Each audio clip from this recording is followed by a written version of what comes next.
Hey folks, I wanted to take a moment to tell you a little bit about a tool that I use every month. It's called Text Expander, and I get a monthly email from them where they report on how much time I have saved by using Text Expander. And I just love getting this because I'm looking at last month, and I saved close to an hour and 17 minutes using Text Expander. If you're not familiar with it, Text Expander basically allows you to insert snippets of text in any app from a library of content that you have created. So I have simple things like my email address and my phone number and my home address, all the way to email templates that I've created or answers to questions that I answer all the time.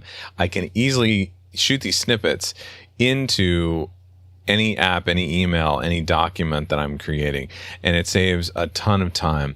I would love for you to check them out. If you are interested in using Text Expander, just go to dannyosmond.com/textexpander for more information.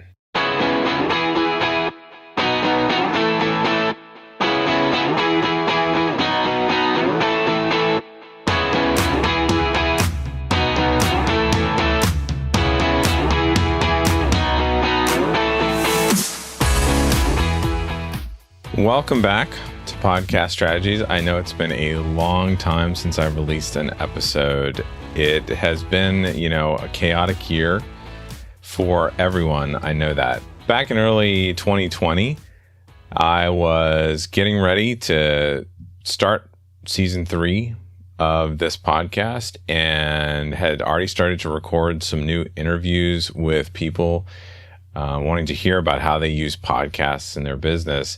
And then a pandemic hit, and I know, unlike a lot of people who have maybe had issues with employment, they've lost their jobs, my business, helping people launch podcasts and helping people manage their podcasts, became essential in a way to some businesses out there that had lost their ability to network, lost their ability to meet in person with people. And so we actually increased and grew in size in terms of the clients we were helping, and also adding to our team of editors and copywriters and graphic designers and project managers. We later in the year had to hire a director of operations just to keep everything moving. So during that last year, I've been feeling for all of the people that have struggled and also been sick, and the people we've lost, at the same time being thankful that I was part of a growing business. And so, during the year, helping our clients and helping more people get heard and start their own podcasts in many different ways, I just did not have time to get back to this podcast. So I'm jumping back in here in 2021. Things have started to settle down a little bit, and I want to get back to helping you all grow your podcasts, grow your communities, your influence, grow your businesses through this wonderful medium. And I wanted to talk about something today where, lately I've been running into podcasters who are very experienced podcasters, people with 50 episodes, 100 episodes, 200 episodes.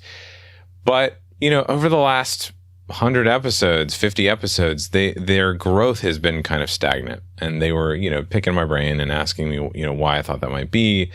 Yeah, their numbers have been consistent. They're not losing anybody, but they're not adding any new listeners. And the first thing I asked was, well, how often do you really engage with your listeners? How often do you tell your story? How often do you talk about how you used to be in your listeners' shoes and where you've come from? And I was surprised to hear, because, we hear about this all the time in branding, tell your story, tell your story. I was surprised to hear that many of these podcasters had never really told their story. They just sort of had this idea for a podcast, and they jumped in and they got listeners, and they just kept going. They kept interviewing people because they were enjoying that, but they never talked about themselves. They never found a way to engage, and they never really asked the question, why really does this podcast exist? And so that's what I want to answer today, is figuring out how you would answer that question. Why does it exist? Why is it there? And the first step I have, and I go back, I mean, this is something you should do before you start a podcast. This is something where if you're already 20, 30, 40, 50, 100 episodes in, maybe consider going back and replacing your first few episodes so that you can tell the story. And I start out with a process called the Personal Brand 3. This was created by my friend and one of our clients, actually, Mike Kim, who's a personal branding expert. He is the host of the Brand You podcast, which is the #1 personal branding podcast out there on Apple Podcasts and many other charts. And he asks these 3 questions of anyone he helps figure out their personal brand. And the first question is, what pisses you off? Okay. And he asks people to go really deep. What really angers you? What stirs your blood? And answer that question. It can be personal. It can be in business. For me, the thing that really pisses me off is when people don't understand the full story of an issue or something like that. That's partly why I love podcasting so much, is people get that chance to hear real stories, nuanced stories, and go deep. So you answer that question. And the second question is, what breaks your heart? So what are you passionate about? Like, what makes you sad? For me, it's people who are underprivileged. Or it's people who don't have the chance to get out of their situation, which again contributes to why I want people to podcast, why I want people to get messages out there. And then the third question is, what problem are you trying to solve? You probably already have a business. You probably already help clients. So what problems are you solving? And if you can connect those, that can really define the story that you tell, or the why behind your podcast. Why are you doing this podcast that you've created? Tell that story. Tell people where you came from, what you saw that pissed you off or that made you sad, that really broke your heart, and why are you now trying to solve this problem for people? Tell that story. The next thing you can do is think about, who are your best clients? What pain points do they have?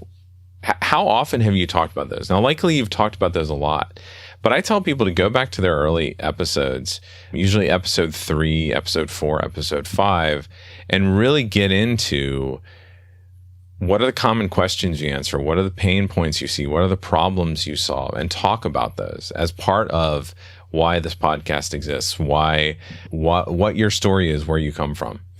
So it's really good then to take those answers from the Personal Brand 3 and then the questions about your best client and determine what your topic is. Like, what is the why of your podcast? Why is it there? What should you talk about? You may have lost your way as you've gotten hundreds of episodes in, and think about, you've been meandering all over the place with your topic. If you go back to these questions, you can really refine what you're covering, and in a way, what you're doing is you're lighting a fire under certain listeners that may have just been sticking around because they like the content, but they came in for a reason, and that was because you at one point mentioned this thing that was really essential to your brand, and they haven't really been telling anyone because you haven't lit that fire in them in a while. So think about that. If you really refine it down to what your key message is and your key why for your podcast, and always come back to that, it can really help you grow.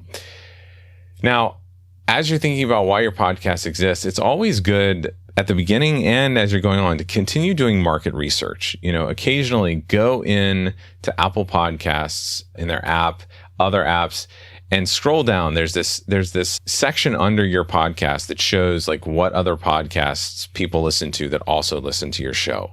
That's a great way to look at that. Or once you've determined what your why is for your podcast, search that why, search that topic, and see what else is out there. See what they're talking about. This is a great way to get other ideas, but it's also a great way to get ideas of what shows you might show up on as an expert, as a guest, shows to pitch. And then to really continue to solve this problem of stagnant growth and consistency, that it's consistently staying the same but not growing, it's a really good idea to create an ideal listener. Sometimes people call it an avatar. Create this person in your mind that first of all, every episode, you're going to be speaking to this person. I know my person. My person is the busy professional who has this urge and desire to start a podcast because they have something to share, but they really don't know how to get started. They don't have the time to get started because they're managing a business. Maybe it's a small business. They've got a team of a couple of people or a handful of people. Maybe they're only by themselves, but they're doing well and they want to spread this message to more people. But they could never do a podcast without help, or they could never do a podcast without the right information. So to create that avatar, what I did was I started to think about, okay, who are my best clients? Who are the people I enjoy working with? What's their age? What's their gender? What do they like? What do they dislike? What types of businesses do they run? Where do they hang out online? Where do they shop? What careers do they have? What careers did they have before? And when I wrote down all the answers to those, it created this image in my mind of this person that I could speak to. I had an idea of how old they were and what situation they were in. And that has helped me as I've created all of my episodes. So even if you're 100 episodes in or you're just starting out, take a chance now to sit down and answer those personal brand 3 questions. What pisses you off? What breaks your heart? What problem are you trying to solve? And then think about your current clients. Who do you really love working with? Who are your best clients? What problems are they having? And then, go in there and do some market research and see what other people are talking about. See what other people are listening to that also like you. And then create that avatar, create that ideal listener person that has all of these characteristics and qualities that you have figured out, so that you have an image of someone that you want to talk to every time you do an episode. For a long time, I've been looking for a way to connect busy podcasters like you who really don't want to waste a moment, but they want to supercharge the growth of their show. And that's why I'm really pleased to announce that I am starting a podcaster mentormind, where I am going to take you on a journey to market, grow, and monetize your podcast. We're going to execute on long-term podcast marketing strategies that will grow your show and your business. The point of this mentormind is to tackle podcast challenges and problems together. So I want you to join this intentional, elite, and high caliber community of professionals who are growing their podcasts. We're going to develop strategies and execute on them. We're going to share ideas across different industries. We're going to network to assist you in booking interviews on your show. And you're going to be continually updated on the latest podcasting trends. So if you're interested in this, go to dannyosment.com/mentormind. There you'll be able to find out more information about the things we'll be doing, like monthly Q&A calls, expert calls each quarter, 4 half-day virtual retreats each year. We're going to work on growing your business and growing your podcast. Now, you might have seen other masterminds out there, and they cost $1,000 a month, $2,000 a month, $5,000 a month. The idea with this mentormind is to keep it affordable to you so that you can get the information you need to grow and continue to grow throughout the year and throughout the years. That's why this mentormind is only $150 per month. You can actually save more by paying an annual payment as well. So go to dannyosment.com/mentormind to apply today.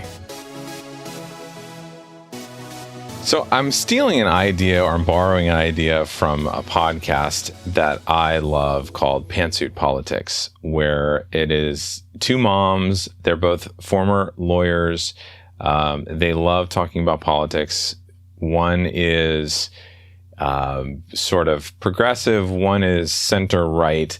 And they love to really get deep into topics and have nuanced conversations about politics. So it's one of these things over the last few years that I fell in love with, because it was a refreshing way to get news and discussion of what's going on in a deeper level than we, of course, have seen during the last 4 years of the Trump presidency. And they do this wonderful segment that I love. It's at the end of their show every week, so I thought I would steal it. They do this segment, what's on your mind outside of politics. So I thought I would do what's on my mind outside of podcasting, because I spend all my every day thinking about podcasting and helping our clients. That I do have a life, and I wanted you guys to see a little bit into that. Some of you that have listened from the beginning know that I have 2 children, a daughter and a son, and that my 13-year-old daughter suffered a brain injury during birth that led to a diagnosis of cerebral palsy. She also has some lung issues and things like that. So, needless to say, for the last year, we haven't done much, simply because of course, I won't hide my politics. I'm pretty center left. I believe in science. So I have mainly been listening to Dr. Fauci from the beginning. One of our clients, Ginger Campbell, who has the podcast Brain Science, recommended a podcast called This Week in Virology early on. So I've been listening to doctors and scientists since the beginning of this pandemic. So with my daughter's lung issues, with my middle age and my wife's middle age, as well as an aging mother, we have really not done anything this last year outside the house, except for go to medical appointments when we needed to and go to the pharmacy. Everything else has been delivered, groceries, Amazon. We're one of those people where there's an Amazon box every day, things that we need. We've taken a couple of weeks away at vacation houses through Airbnb so that we wouldn't ever see another human being. And we've limited, I haven't maintained our cars at all. We haven't done anything. And so what's on my mind outside politics is this wall that I'm now hitting in the pandemic. I am introverted. I am an Enneagram 3 wing 4 and also pretty introverted. So for me, the last year has been okay. For the most part, I, was fine being at home every day, having the same routine, connecting with people on Zoom occasionally. But, really, I don't have that many friends locally that I would hang out with anyway. Most of my friends are all around the country. And so I missed that, at the very beginning of this pandemic back in February and March. I'm very surprised that I didn't get sick. I may have been exposed to SARS-CoV-2. I don't know. Early in February last year, I was at a conference in New Orleans, right before Mardi Gras. And then immediately after that, went to San Diego to go to Social Media Marketing World at the beginning, the first part of Social Media Marketing World. And then at the very beginning of March, I had a booth on the exhibition floor at PodFest 2020, where I was right next to Libsyn's booth. And so over the course of 3 days, I probably shook hands and talked with 300 to 500 people. And so I'm really blown away that I wasn't, and maybe I was, and maybe I had asymptomatic COVID-19 or something like that. But I'm very surprised I didn't get sick. And so very early on, paying attention to science and the doctors, we decided, that we would follow their recommendations to a T. And so for a year, I've been going just fine. But just recently, I've started to feel it. I've started to feel the need to be connected to other people. And so I'm very glad that vaccinations are moving ahead. I'm very happy at the news that, by the summer, my wife and I will likely be vaccinated, and potentially my 13-year-old will be vaccinated as well. And that my son will be able to go back to in-person classes in school, next fall.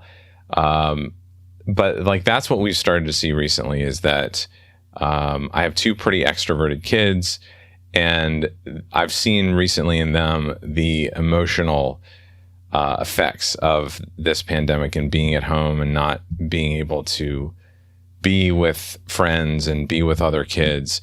So I'm very excited at this news. My 8-year-old son he's a voracious reader. He reads everything. And so he is able to get lost in his own world. But even with him, I've started to see recently that his energy levels and his, happy-go-lucky, crazy attitude that he always had has started to dim just a little bit. And so I just wanted to, put that out there and let people know what we've gone through. I know everybody else has gone through a lot as well. And so I just want to, welcome you. Like if you just need to share with someone and you need to chat, like feel free to email me, feel free to message me, and tell me about what you've been going through. And by all means, if you listen to this podcast and you have a podcast, don't hesitate to share your experiences with your own audience, because that, look, what's on my mind outside of podcasting? I've gone right back to talking about podcasting. But, it's really helpful to share those stories with your audience, because then they understand that you really are a person like them and care about them, and they care about you. And so they want to hear that. So thanks again for, joining me this week, and I will talk to you very soon.